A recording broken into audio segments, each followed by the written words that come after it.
хан тағы туралы аңыз. Ертеде қол астындағы халықтың мұң-мұқтаждығымен санаспаған, қатыгез, мейірімсіз хан өмір сүріпті. Елдің жағдайын ойлап, олардың тұрмыс тіршілігіне көңіл бөлетін ешкім болмаған соң жұрт аштыққа ұшырап, адамдардың арасында жұқпалы ауру тарапты. Аурудан қорыққан хан бірде балшы шақыртып, өз тағдыры туралы сұрайды. Сонда балшы ханға: өміріңіз сән салтанатты, мәнді болады екен. Сізге өлім жұқпалы аурудан емес, қара құрттан келеді екен деп, жұлдызға қарап бал ашып болашағын болжаған көрінеді. Осы кезде әміршінің құлағына: ойбай, хан ауылына қара құрт қаптап келеді деген хабар жетеді. Көп ұзамай елді қара құрт басып, малды да адамды да қара құрт шағып өлтіре бастайды. Сонда хан: қайтсем ажалдан аман қаламын деп, ақылшы, кеңесші уәзірлеріне сөз салады. Қатты сазады. Олардың әрқайсысы түрлі ақыл ұсынады. Айтқандар көкейге қона қоймайды. Бір уәзірі: қара құрт судан қорқады, өз жайыңызды сулы, айналасы қара құрт келе алмастай тегіс және айналаңыз анық көрініп жататындай жылтыр бір жайды мекен етсеңіз қорғанар едіңіз деп кеңес береді.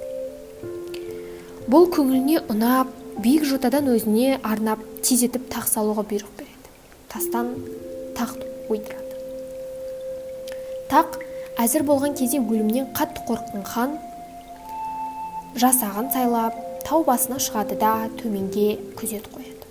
Тау басына ханға ең сенімді деген жалғыз дайыршыдан басқа ешкім қатынамайтындай болады. Сөйтіп, келе жатқан пәледен құтылудың амалын таптым деп ойлаған хан емін еркін өмір сүруге кіріседі. Ел басқару жиындарын да сол жерде тас тақта отырып өткізетін болады.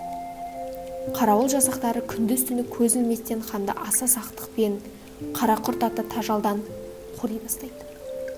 Осылай жаз өтеді, күздің күні суыра соққан жел 3 күн, 3 түн дамылсыз соғып, сақшылардың да есін шығарады.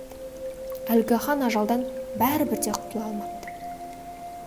Сарайдан 3 күн бойы шықпай қойған хан желдің басылғанын байқап, жиын өткізу мақсатында сыртқа шығып тау басындағы тастағына келеді. Хан тағына отыра берген заматта жел айдап әкелген қарақұрттың баласы ханды шағып өлтіріпті. Бұқарадан бөлініп, өзінше жан сауғаламақ болған ханның ажалы осылай жеткен деседі. Әміршінің тағы тұрған әлгі жер кейіннен хан тағы аталып кетеді.